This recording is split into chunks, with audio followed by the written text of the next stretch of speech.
নমস্কার, welcome to লক্ষ্মীর রান্নাঘর। আজ আমি তৈরি করে দেখাবো ভেজ স্প্রিং রোল রেসিপি।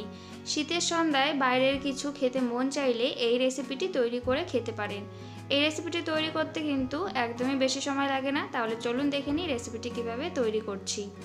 এখানে আমি ছোট ছোট করে গাজর কুচিয়ে নিয়েছি পাতাকপি কুচি, আর এখানে দুটো পেঁয়াজকে লম্বা লম্বা করে কুচিয়ে নিয়েছি, ধনেপাতা কুচি নিয়েছি, কাঁচা লঙ্কা কুচি, আর নিয়েছি এখানে রসুন কুচি। আপনারা কিন্তু আপনাদের পছন্দ মতো সবজি এখানে ব্যবহার করতে পারেন। এবার আমি একটা কড়াই নিয়েছি, কড়াইতে আমি 2 টেবিল স্পুন তেল দিয়ে দেবো। তেলটাকে ভালো করে নাড়াচাড়া করে কড়াইটাকে ভালো করে গরম করে নেব। কড়াইটা ভালো করে গরম হয়ে গেলে এর মধ্যে দিয়ে দেব রসুন কুচি। এখানে আমি আদা কুচিটা ব্যবহার করিনি, আপনাদের যদি পছন্দ হয় তাহলে কিন্তু এখানে আদা কুচিটাও ব্যবহার করতে পারেন। রসুনটা দিয়েই আপনারা এখানে আদা কুচিটা দিয়ে দেবেন। এবার এর মধ্যে দিয়ে দেবো পেঁয়াজ কুচি। পেঁয়াজটাকে আমি এখানে হালকা করে একটু নাড়াচাড়া করে ভেজে নেব।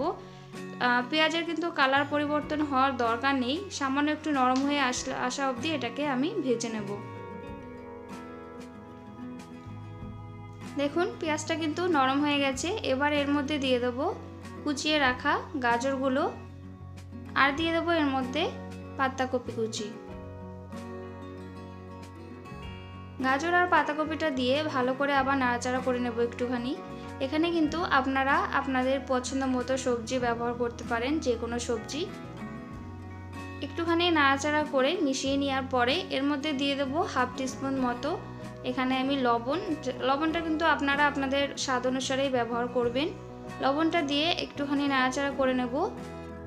এবার এর মধ্যে দিয়ে দেবো পরিমাণ মতো হলুদ, আর দিয়ে দেবো এখানে হাফ টিস্পুন লাল লঙ্কার গুঁড়ি, হাফ টিস্পুন দিয়ে দেবো জিরে গুঁড়ি, হাফ টিস্পুন দিয়ে দেবো এখানে ধনে গুঁড়ি, আর দিয়ে দেবো এখানে কাঁচা লঙ্কা কুচি। ঝালটা কিন্তু আপনারা আপনাদের পছন্দ মতোই দেবেন, যদি না পছন্দ করেন তাহলে এটা স্কিপ করে যাবেন। এবার আমি সবকটা উপকরণ ভালো করে নাড়াচাড়া করে নেব। এখানে আমি 4 থেকে 5 মিনিট মিডিয়াম টু হাই আঁচে রেখে এই সবজিটাকে রান্না করে নেব। দেখুন আমি কিন্তু 5 মিনিট ভালোভাবে রান্না করে নিয়েছি সবজিগুলোকে। এবার এর মধ্যে দিয়ে দেবো বেশ কিছু ধনেপাতা কুচি। ধনেপাতা কুচিটা দিয়েও ভালো করে নাড়াচাড়া করে নেব এখানে। এবার এর মধ্যে দিয়ে দেব 2 চামচ মতো এখানে আমি টমেটো সস দিয়ে দিচ্ছি। আপনারা চাইলে কিন্তু এর মধ্যে সয়া সসটাও ব্যবহার করতে পারেন। আমি একদমই সিম্পলভাবে এটাকে তৈরি করছি। টমেটো সসটা দিয়ে আবার ভালো করে নাড়াচাড়া করে মিশিয়ে নেব।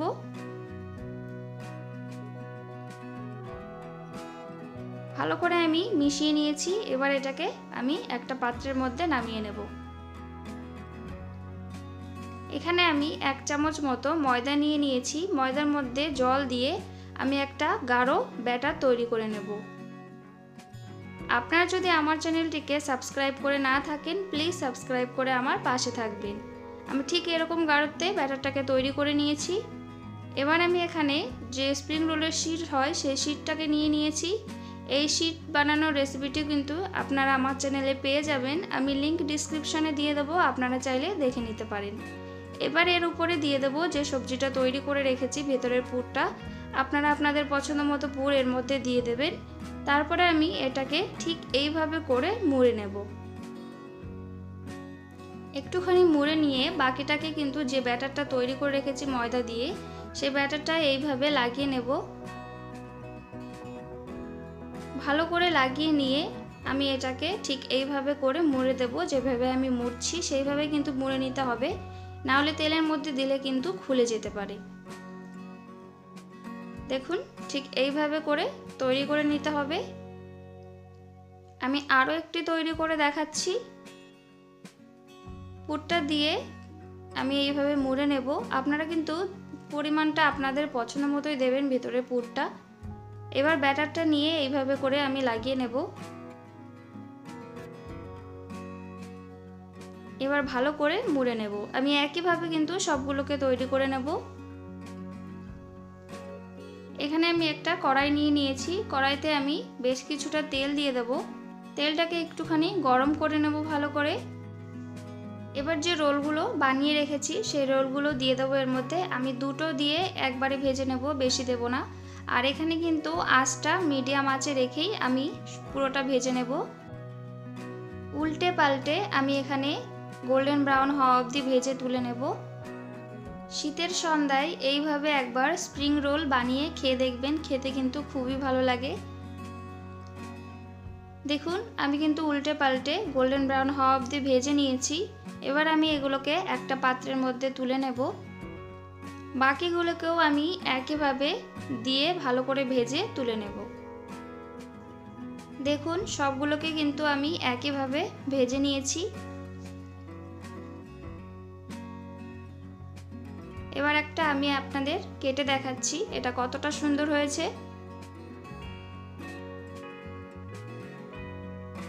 দেখুন এটা কতটা সুন্দর হয়েছে।